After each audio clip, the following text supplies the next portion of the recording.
Got a bit of brightness going on here. Let me just turn the lights down. Very interesting. Very interesting, people. So, good evening, everyone. Hope we're all okay. It is, of course, a beautiful day. A beautiful evening on the... a beautiful evening, ladies and gentlemen, on in the northeast of England tonight. Yes, that's a lot better. A little bit bright on the left-hand side of me, but we need some stuff to light up. So here we go, 22nd of the 4th, 2026. It is, of course, the evening time, and we're about to embark upon our quest, so to speak.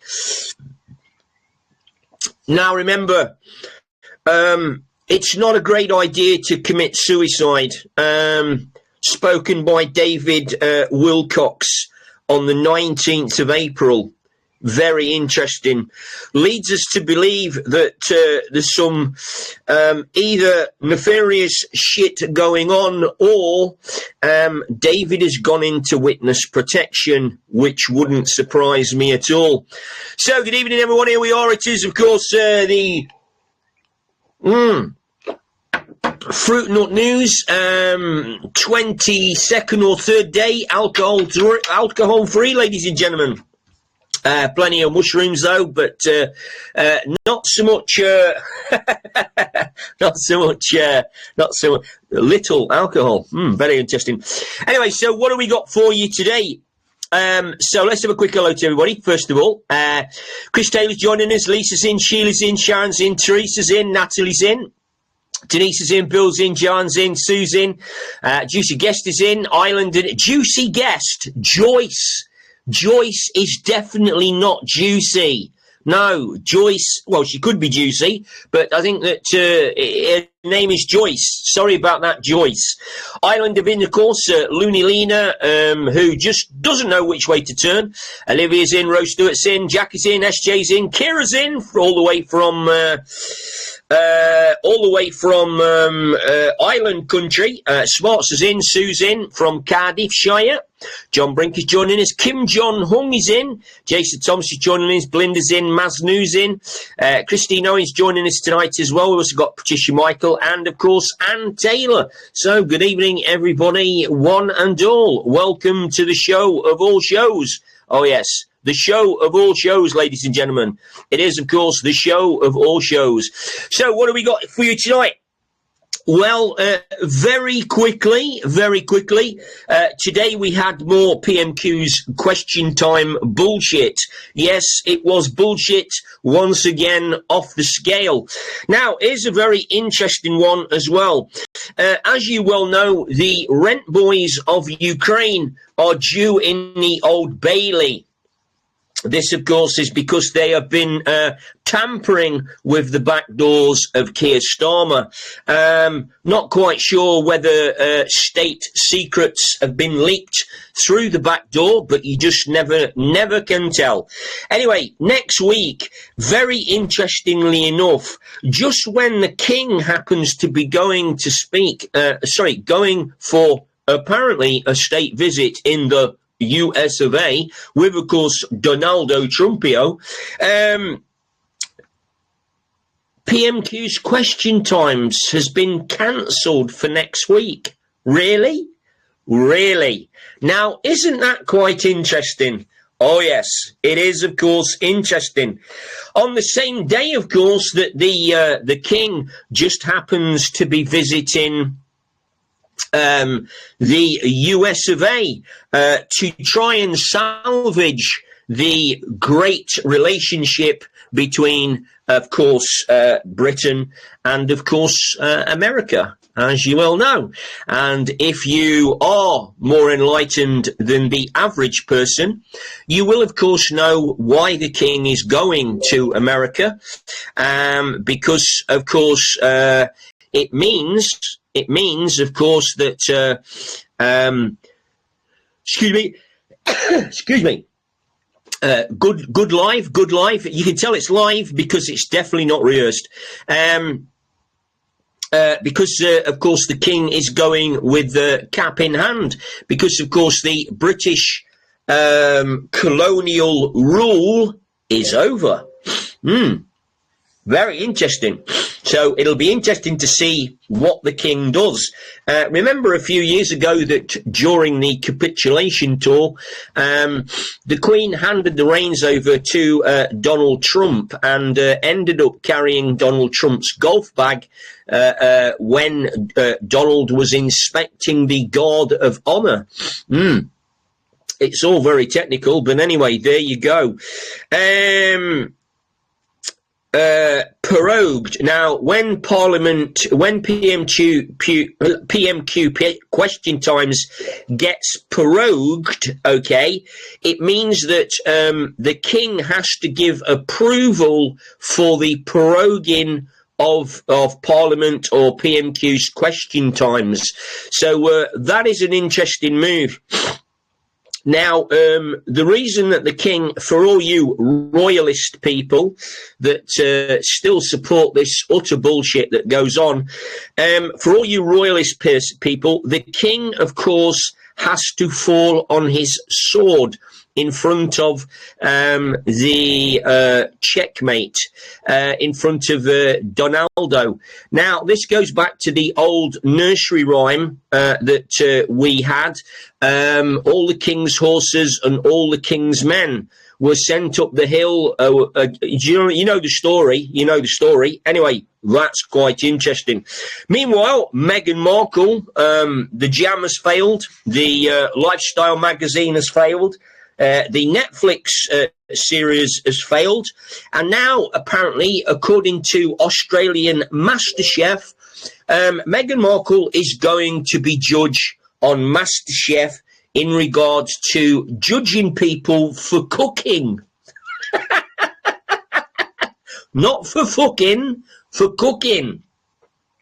Now, as you well know, Meghan was a soft porn star back in the day, which Harry is probably very, very proud of.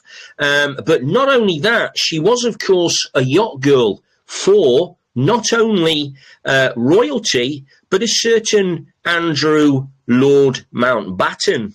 3 years, apparently, a yacht girl for Andrew. Now, was Andrew dabbling? Was he dabbling? Was he dipping his wick, so to speak? Or maybe he was just making candles. We're not too sure. Royal candles that Meghan could sell years down the line. Anyway, it will, of course, remain to all come out in the open, of course, as you well know. Meanwhile, of course, yes, MasterChef. What the fuck are the Australian people thinking of? You know, the resurrection of some very unsenior royals, so to speak, makes you wonder, doesn't it? Now, meanwhile, of course, Heidi happens to be the Transport Secretary of the UK. A couple of days ago, Heidi was attacked by a pothole. It caused her to call out the RAC to rescue her, and her car was a write-off. All I can say is that was very good karma. Brilliant. Now, meanwhile, Scott Mills, of course, has been deposed from the Radio 2 slot, the Radio 2 top slot on the radio, and is being replaced by Sarah Cox, the golden voice of Radio 2. And Scott apparently has been committing a few sex offences with boys.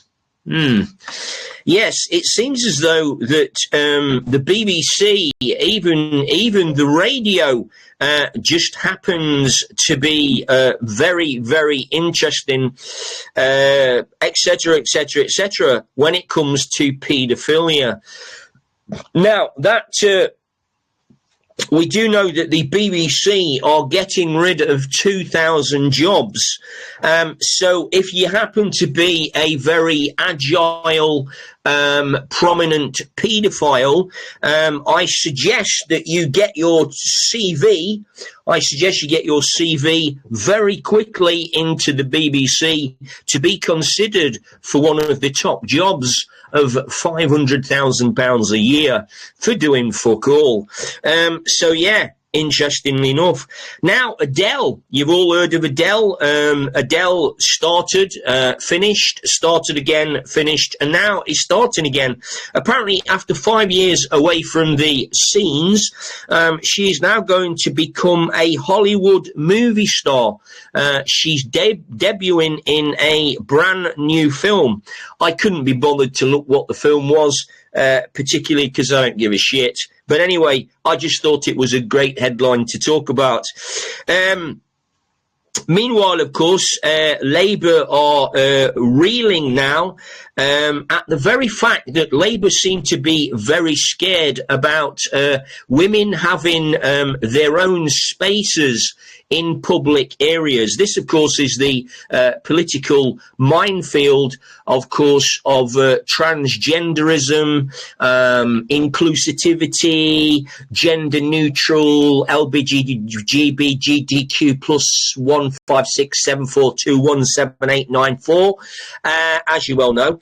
And yeah, so it's an interesting one, isn't it? Now, not only do Labour seem to be very scared about protecting women in safe spaces, they also seem to be very scared about protecting women against rape gangs. They also seem to be very scared about protecting women from illegal immigrants that are coming into the country who are undocumented, unvetted, and of course we've got no fucking idea where they're from. It has been proven, of course, that a number of them are rapists, a number of them are criminals, a number of them are mentally ill, and there is a certain fraternity of them that are, of course, terrorists. That has been proven. Don't even fucking argue with me. And if you want to argue, listen, just fuck off, because I'm not interested. Okay? There you go on that one. Huh? Yeah. Now, staying with the migrants, of course. Now, apparently, all of the migrants that are now coming into the country are apparently gay, and they are also gender. What should we call it? Gender not too sure. They're not too sure what the gender is. And also they've been fleeing from domestic abuse in their own countries. Apparently their wives and girlfriends have been beating them to a pulp. And so, of course, now this is the new way of getting into the system, aided of course and abetted by, of course, the policy driven UK SWAT team, aka the counsellors and lawyers that are vetting these people and giving them advice. Are you gay? No, I'm not. No, listen, you need to listen to me. Are you gay? No, seriously, are you gay? If you say you're gay, I can put it down on the form and you will get asylum. Very interesting. Now, meanwhile, of course, the courts are becoming blocked up with these fake gays and lesbians and gender things. And so if you are waiting for a court appearance, it's probably going to be somewhere after about 5 years. So if I was you, I would just enjoy your life, get on with it, rob a few more cars, do a few more domestic violence shit, and of course, that will probably take another 10 years for it to come through. So there you go. Now, back in the old days, we used to work hard and we used to win. We used to work hard and we used to make money. We used to work hard and, of course, the reward was that we were successful. But no, not in this day and age. Work hard now and you are penalised. Work hard now and you are taxed. Work hard now and you have your pension taken off you, because that's the way that it is. Because, of course, we have to support the people that are underprivileged, okay? Or should we say the people that don't want to work and are idle bastards? Know what I mean? Meanwhile, the UK lottery organisation, or should we say the UK robbing organisation, has just launched a £1 billion lottery win. The lottery win will, of course, give somebody £1 billion. We will, of course, never know who that is, and it will never be made public because, of course, the person wants to remain anonymous. And, of course, as you well know, if you have worked it out by now, it's just another way of making more money. Yes, the National Lottery is just another way of making money. It's a bit like the Red Cross. It's a bit like the NHS NHS foundations, or should we say the NHS charities that generate money for the NHS that actually doesn't go to the NHS. It actually just creates more jobs and more paperwork and more fucking bullshit. And probably about 10p of every pound that you donate to the NHS foundation trusts basically goes to the people. A bit like most things. So there you go. So now I had the very awful experience of watching The Apprentice the other night. And I have to be honest, I mean, we did get some, we did get some rather clever characters back in the 1980s and 90s. Some fairly switched on characters, but these days, ladies and gentlemen, Apprentice is just basically a program of 12 thick as shit people that actually have got no life experience and really don't know what is actually going on. Now, whether or not that's the upbringing and the computer, maybe or not it's the narcissistic characters that have been driven into them, or maybe it's just the fact that they're thick as shit, I don't know. But let me tell you, I was left shaking my head at the sheer thickness of these people. Unbelievable. Now, Donald Trump and China had a bit of a spat. Apparently they're chatting again. Now, sometimes they're chatting, sometimes they're not. It doesn't make any difference. I mean, sometimes, ladies and gentlemen, the Hormuz Strait is open and sometimes it's closed. And then again, it closes the next day and opens the next day. Sometimes it's open for an hour and sometimes it's only open for 2. It just doesn't really make any difference.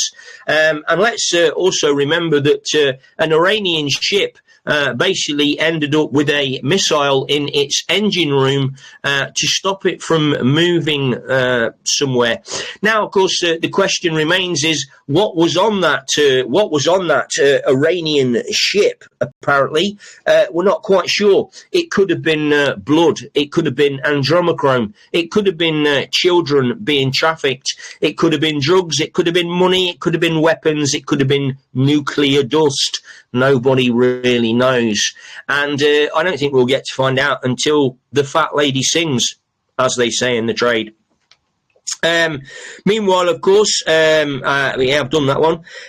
Meta is axing 8,000 jobs that we spoke about yesterday, or could have been even this morning. Yes, this is due to the fact that AI, the reason I'm looking is that I've got a very attractive robin that is fluttering around. He's got some very distinctive colours. Not particularly red. He's like a red and black. I've never seen that before. Maybe he's been in some kind of genetic program. I'm not quite sure. And he's come to visit. But anyway, I digress. So yeah, 8,000 jobs going at Meta due to the fact of AI. Now, this is quite interesting because I'm hoping that with these 8,000 jobs that are going to disappear, I'm hoping that I will be able to get my lifetime ban on Facebook revoked. And I can actually get back on Facebook and talk some proper shit rather than telling everybody a load of bollocks. Very interesting. Now, this is quite an interesting one. The police are very baffled by this one. An old age pensioner was found in a freezer. And according to the Sun, who was 60 years old and using her credit card, Sylvia, 89, was chilling. Very interesting. Now, Chris apparently prevented her burial and, like I said, used her bank account to get cash. Unfortunately, the police are struggling to work out the motive.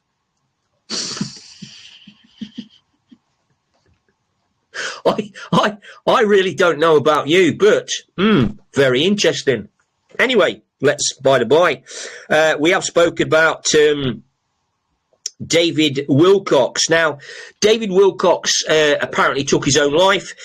He did a speech on the 19th of April speaking against suicide and why you shouldn't do it due to karma and all kinds of other stuff. Anyway, that's by the by. If you've ever seen the big map of the timeline that is going on, there's a very interesting name that is on the timeline, and it says David Wilcox. Now, that's not the important thing. What's important is that there is an arrow from David Cox's name down to a headline, and the headline says, "This is an optional timeline." Okay, now, does that mean that David Wilcox is connected to an optimal timeline, or is the optimal timeline connected to the supposed death or announcement of David Wilcox? We can wait and see. Now, as you well know, Starmer has called off next week's PM question times. Very fucking interesting. Also as well, I missed this one. Just above David Wilcox is also an arrow that is pointing to free energy. Oh, so we've got optional timeline reality. Then we've got David Wilcox, and then we've got the free energy. Now, is that the announcement of free energy, the disclosure of UFOs, the 6,000 patented energy that's been hidden from us, the 6,000 cures and all that kind of thing, the Rife machine, time travel, etc., etc., etc. It does make you wonder. And remember, of course, that David was working on 0 point energy. Very interesting. We're talking about Tesla energy. We're talking about all kinds of fucking things that are probably only in most people's imaginations at the moment. Anyway, beside the side, ladies and gentlemen, let's get back on to some other fucking shit that we need to talk about. Let's have a look here what we got. Now, King Charles, let's just go quickly over this. King Charles is visiting the USA on the same day that the Rent Boys are in the Old Bailey. Coincidence? No, I don't think so.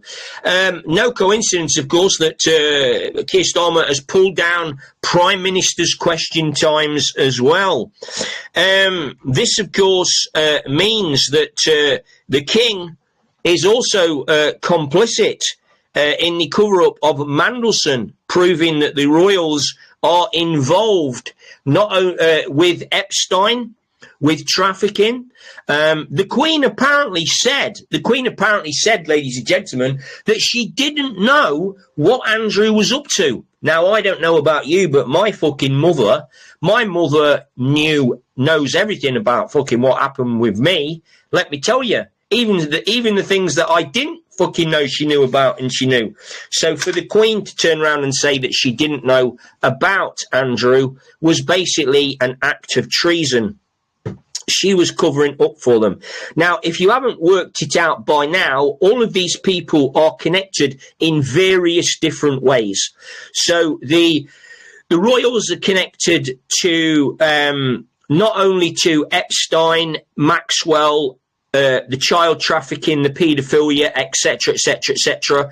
The Lampoon School, where children went missing back in the day in, now was that New Zealand or Australia? Not quite sure, can't remember.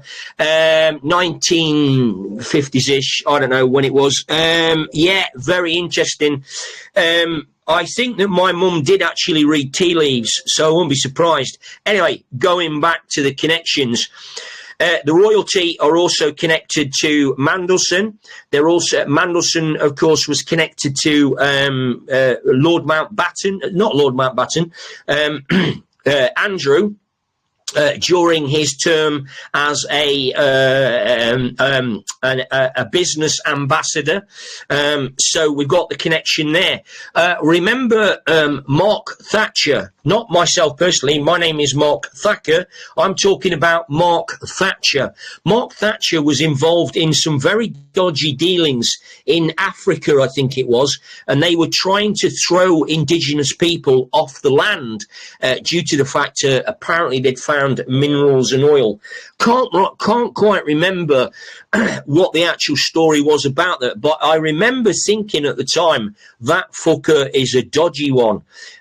Yes, oil and diamonds, apparently. So there you go. So remember, ladies and gentlemen, that no matter how you look at all this, it's all connected. And then when we look at Joey Biden, let's have a look at Joey Biden. Joey Biden apparently wanted Mandelson as a USA ambassador.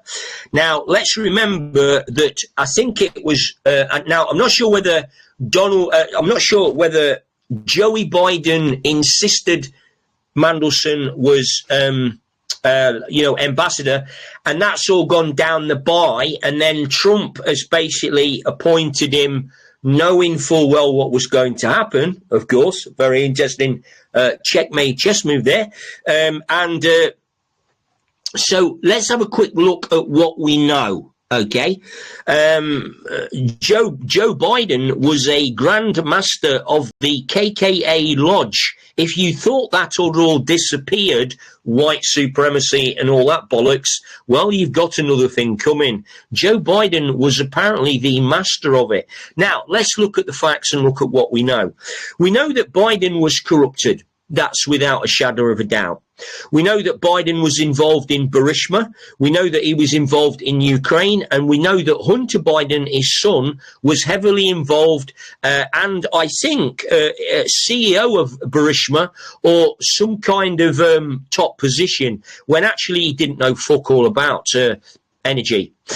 We also know Epstein and Maxwell were connected to Biden, Hunter, and many others. We also know that Obama installed Zelensky in 2014 in the Ukraine as a Ukrainian puppet to be manipulated. The story is that that little scenario cost Obama $2 trillion to get that system in place. Not surprised. It will be of no surprise to you as well that Bentley sales in the Ukraine are the highest in the world, and yet it is one of the poorest countries. Makes you wonder, doesn't it, what's happening to all of the money that pours into the Ukraine for the freedom of Ukraine and the people of Ukraine. We also know that Mandelson was connected to Epstein. This is what we know. We know that Mandelson was connected to Epstein. We know that Mandelson was connected to Andrew. We know that Mandelson was connected to the royals. And we know that Mandelson was connected to the political parties, not only in this country, but also in the in the USA. We also know that Mandelson is connected to Peter Thiel, the Palantir man that has just basically took over the UK military and the UK NHS, and is basically nicking lots of data. Very interesting. We know that the king is going to America on the same day that the rent boys from Ukraine are up in court for accessing the back door of our prime minister.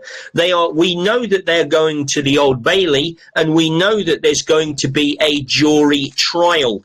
We also know that that's why David Lammy tried to stop jury trials probably about 6 or 7 or maybe even 8 weeks ago. Most people will have forgot that, but of course the Fruit and Nut News doesn't.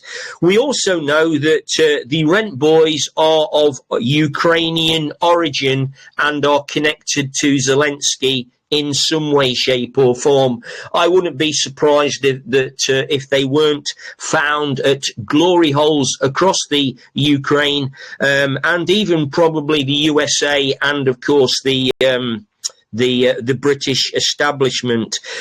We do know that Biden is gone, and we do know that there could be a possibility that Trump had to approve Mandelson. Now, the question remains, does or did Donald Trump do that on purpose in order to create the situation that we now find ourselves in, where, of course, the UK political system is completely and utterly fucked? Yes, very interesting. Now, the connection with Mandelson is, of course, that Mandelson is connected in every single way to the cesspool that is called the swamp, i.e., one of the things that was been very prevalent over the last since 2016 was a phrase called "we are going to drain the swamp." Are we draining the swamp? Well, it appears that we are, albeit some people are getting very tetchy about it. But remember that Mandelson proves one thing. Okay? In all of this, when you look at Mandelson was connected to politics. He was connected to countries. He was connected to the royals. He was connected to Epstein. He was connected to Maxwell. He's connected to Israel. He's connected to Mossad. He's connected to the CIA. He's connected to the deep state military. He's connected to the police, not only of the UK, but the police around the world, including the French police that have just been stamping on French farmers. Very interesting tactics there. Not one that I would go down because, of course, there will be some payback on that one. Mandelson was also connected to loads and loads of politicians. Mandelson was also connected to Westminster. Mandelson is also connected to Lindsay Hoyle, who happens to be friends of Israel, including Lammy, Rachel Reeves, Angela Rayner, Wes Streeting, and numerous other people on both sides of the house. Mandelson is also connected to the Vatican. He's also connected to the deep state, Washington, D.C., and, of course, the London Financial Institution of course, Westminster. That's it. That's all you need to know about Mandelson. It sounds complicated. It's actually not. And, of course, Mandelson is clearly connected to, of course, Keir Starmer. Lord Mandelson, ladies and gentlemen, I would suggest Lord Mandelson is the keystone. Is the keystone, okay, is the cornerstone, the keystone of the House of Cards, of the building. Mandelson is the only character that is connected. Well, he's not the only character that is connected to every other, but he's the only character that is publicly being used to connect everybody else. So there you go. Now, remember Remember the 5th of November. The gunpowder and treason plot. Okay. So the Bible. Now, the Bible has been written, changed, fucked around with. It's had all kinds of information slotted in, all kinds of information took out. The Vatican have got most of that information, but of course they don't want to let us know, because of course if we know, fucking hell, serious shit will happen.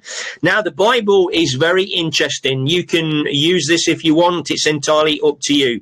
But the Bible stands for this: basic instructions before leaving the earth. Now, I don't think that means literally leaving the earth.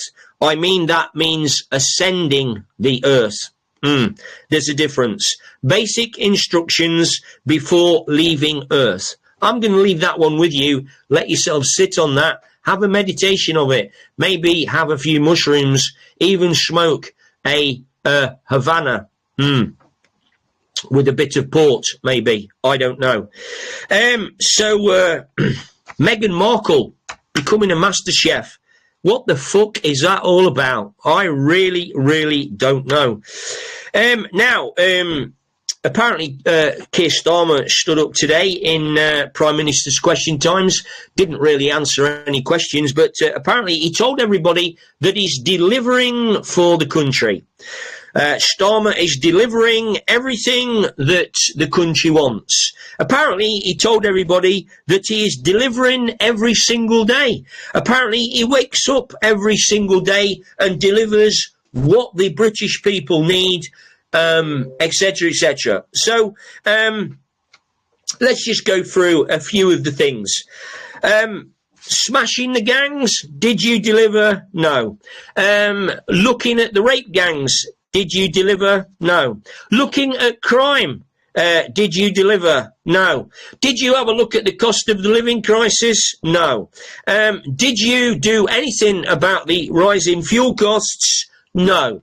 Did you open up the oil fields? The answer is no. What they did was they gave away a few licenses, but they didn't actually authorize the drilling. And I'm going to come to that in a minute. Okay. Inflation. Did they do anything about inflation? No, they didn't deliver that. What about taxes? Did taxes come down under the Tories and Labour? No, they never did delivered that. Did they address the corruption not only in the governmental departments, but also in the wider sort of communities and places, etc., etc.? No, they didn't have a look at that.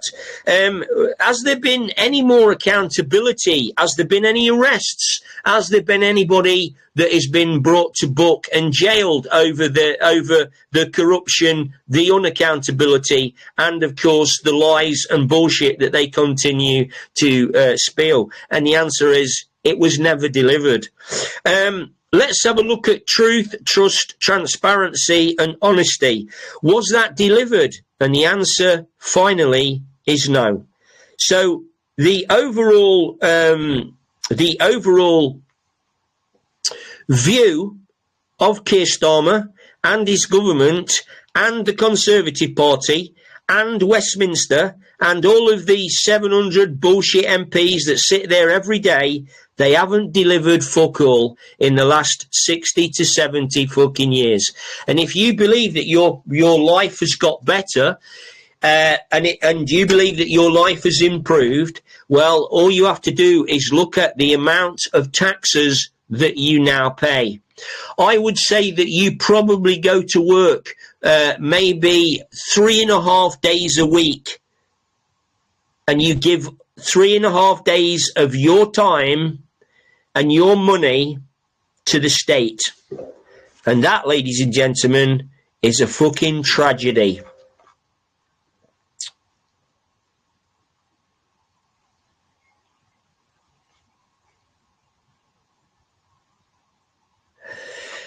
What else have we got? Ollie Robinson. Ollie Robinson is the scapegoat for Keir Starmer. He's not actually the scapegoat, though. Okay? He's the scapegoat for Morgan McSweeney. Now, let's not forget that Morgan McSweeney and his cohorts of, should we say, imperial communism, basically installed Mandelson into this appointment. It's clear that Ollie Robinson was bullied. It's clear that Ollie Robinson is running a script. And it's clear that Ollie Robinson was very dismissive and very vague during the questions from the parliamentary committee. Let's not forget as well that Starmer didn't attend the parliamentary committee because apparently he was at the London Museum. He was probably looking and studying at Muslim history. Very interesting. Tells you really all about you need to know. Now, it's clear that Keir Starmer was, of course, controlled by Mandelson and McSweeney. Remember that McSweeney and Mandelson orchestrated the demise of Jeremy Corbyn back in the day in order to install Starmer. Starmer was installed because he's a very easily manipulated puppet. Starmer is a very weak man. Starmer is a very, what I would class as a yes man. He's a yes man. He's got really no backbone. It's probably been smashed out of his back doors over the years. And he's clearly got a lack of responsibility for what he's doing, and he's certainly not in control. And that is very, very prevalent when it comes to looking at what Starmer's doing. Starmer and, of course, the Labour government and the Tories as well are completely corrupted by and compromised by Israel, Mossad, CIA, and, of course, the Friends of Israel. Now, remember that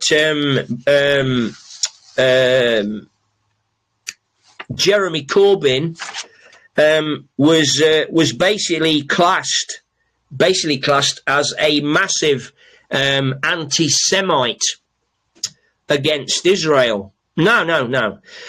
Jeremy Corbyn was appalled at the bombing and destruction, of course, of the people in Gaza.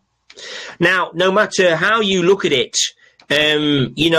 what's happened to people in Gaza and what's happening to people in Lebanon are basically, it's basically atrocious. Now, don't forget that the UK is supporting Israel in the bombing of Lebanon with drones.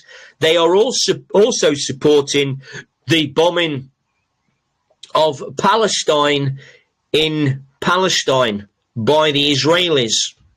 Now, it also makes me wonder, of course, why Keir Starmer didn't get involved in the Iranian conflict.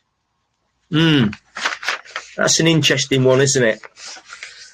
When you think about dictatorships and you think about etc., why is it that the British didn't get involved in the Iranian situation? Why is it that they're helping the Israelis? Is it the fact that Iran is not only the proxy for, should we say, I'm trying to think of a better word than proxy, because a lot of people don't understand what that means. Okay, I know what we'll use. Is Iran a partner of the UK? Which means that Iran is instilling the corruption and bullshit, basically using oil as one of the tools to control the world. That's an interesting one, isn't it? Now, as I spoke to you earlier, I did tell you that Donald Trump was talking about going in there. Now, this is interesting rhetoric. Donald Trump was talking about going into Iran with the Iranians, and they were going to take in diggers. Right? Now, I want you to think about this, right? Why would Donald Trump use that wording and rhetoric? We're going to go into Iran with the Iranians, and we're going to take in diggers. Gold diggers, maybe? Nuclear diggers? Very interesting. But the most important thing about that wording was, we are going to go in with Iran. Not we're going to go against Iran, okay? We're going to go in with Iran. So does this mean that there's some kind of a regime change? Now, we know that from around about 1979, we know that the Shah of Persia was basically deposed by the English and probably the Israelis. And I would imagine that the CIA installed the communist Iranian dictator, Ayatollah, Muslim fucking rhetoric, etc. And then all of a sudden that country changed massively. Now remember Libya, they disposed of Colonel Gaddafi under the pretext of Colonel Gaddafi was a warmongering person. And then, of course, Libya became a Muslim shithole. It's a very interesting one, isn't it? Now, we've got some news. We've got some news about oil. We got some news about oil fields. Now, yesterday, Jason was talking about masts that are being erected, not through the back doors, of course, but masts that are being erected around the UK. So we wanted people to find out, have you seen any masts being put up? Now, we're not talking about the digital 5G fucking bullshit. We're talking about the really big masts. Now, I said that I would find out about our mast. Now, we've got a mast that is about 10 miles from us. It's called the Billsdale mast. Okay, it was put up in 1969. Okay, and apparently in 2021 it was miraculously destroyed by fire, which is quite interesting. It was destroyed by fire. I remember this happening. It wasn't very long ago. Now, this mast, the original mast was demolished, and then it was replaced by a 306-meter lattice mast that was completed in 2023. So we got to do a bit of research on the Billsdale mast. Now, apparently, the Billsdale mast is one of the strongest transmitters in the UK. It covers a very, very wide area, including Teesside and, of course, the northeast of England. It also goes over to what they call the Ecofisk oil fields that are basically sort of halfway in between Norway and the North Sea.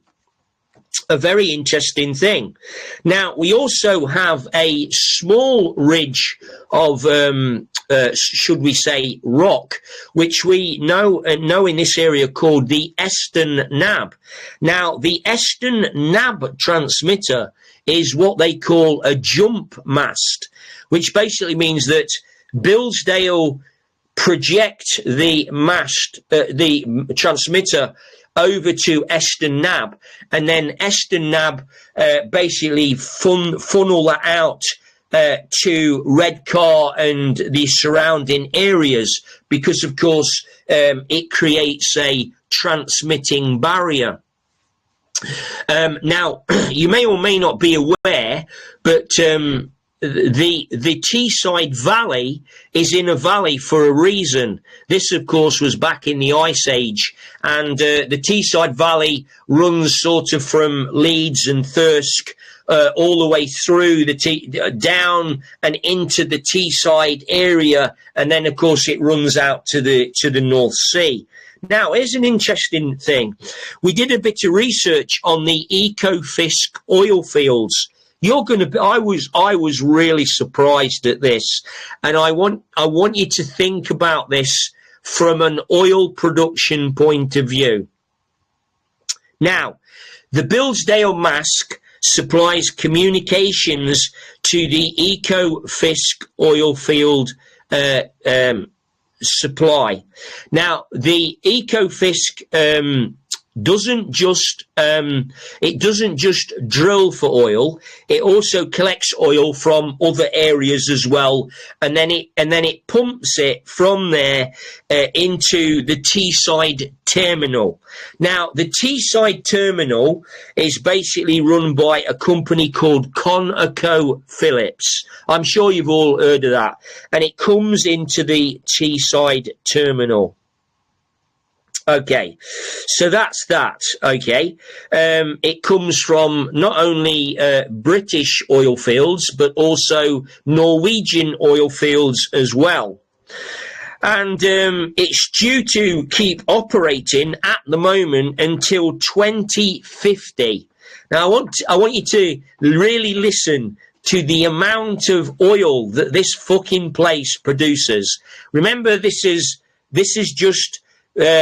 just one oil terminal in the UK, okay? One oil terminal in the UK. And when I tell you the figures, you are going to fucking shite yourself, because you're going to realise why oil is so expensive, okay? It's fucking incredible. I didn't realise, but listen up. Okay. The Teesside processing plant, okay, produces 250,000 barrels of oil a day. This is crude oil. Now, I'm going to tell you that again. The Teesside processing system, run by ConocoPhillips, okay, produces 250,000 barrels of oil a day. A day, ladies and gentlemen. Not a week, not a month, a day. 250,000 barrels a day. That is 1 million barrels a month. 1 billion barrels a month of crude oil. Okay? Now, it processes it, but it also exports it as well. Okay? 6.7 million barrels. 6.7 million barrels. Okay?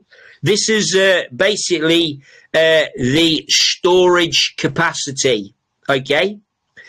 It also processes 67,000 barrels of natural gas liquids a day. Okay?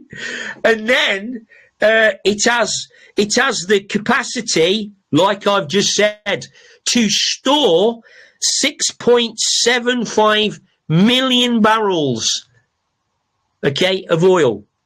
This is fucking huge, okay? Huge. Now, I wanted to talk to you also clearly about, shall we do that? Oh, yeah, we may as well do this, actually. I wanted to take you back to 19 56, I think it was. And I wanted to take you back to a little war that happened, and it was over the Suez Canal. Now, at the time, the Suez Canal was owned by Egypt, and the UK, France, and Israel got together and decided that they were going to attack Egypt, and they were going to rob the Suez Canal from the Egyptians. Now, of course, the Egyptians had other ideas. And what they did here was, this was really interesting.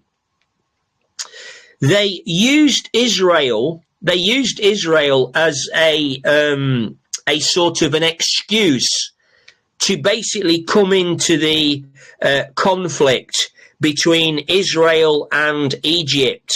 And what they did is the UK and France pretended to be helping the Egyptians. Okay? Does this remind you of anything? Oh, yes, it fucking does. So here they were, okay? Here they were pretending to help Egypt, okay? Pretending to help Egypt, but in actual fact, they weren't. They were helping Israel basically fucking smash the Egyptians. Unfortunately, the Egyptians had other ideas, and the British and French and the Israelis didn't realise who they were up against. Does that remind you of anything? Oh, yes, it fucking does. Now, what happened here is, it was an absolute and utter disaster, okay? It was an absolute, utter disaster, okay? It was an absolute, utter disaster, and it all ended with basically nothing really happened, apart from the fact that the Egyptians maintained control of the Suez Canal, and it caused all kinds of stuff went on. In the UK, there were oil shortages, and I mean, to the extent where, I mean, there were miles and miles and miles of cars queuing up to get fuel. The country was grinding to a standstill, okay? And finally, what had to happen is the UK had to, and France, had to pull out of the deal that they struck with Israel. And of course, Egypt found out about that and went absolutely fucking tits up. Now, coming back to today, of course, we now know that Israel want to blast through Gaza to create their own Suez Canal. That, of course, is why that is why Gaza is so important to Israel. Once again, it's all about control. Once again, it's all about taking the piss. Once again, it's all about the money. It's all about the money, ladies and gentlemen. Okay? Now, the interesting part about this is that the Suez Canal and Egypt will be repatronised and basically taken away from the powers that be, and hence the reason why, of course, Israel are trying to insert control. Now, we are on the understanding that there is a massive oil field off the coast of Gaza. It's a fucking huge field, and so that could be also another reason. There's a massive oil and gas field just off the Gaza Peninsula. Now you will understand what the Gaza conflict is all about.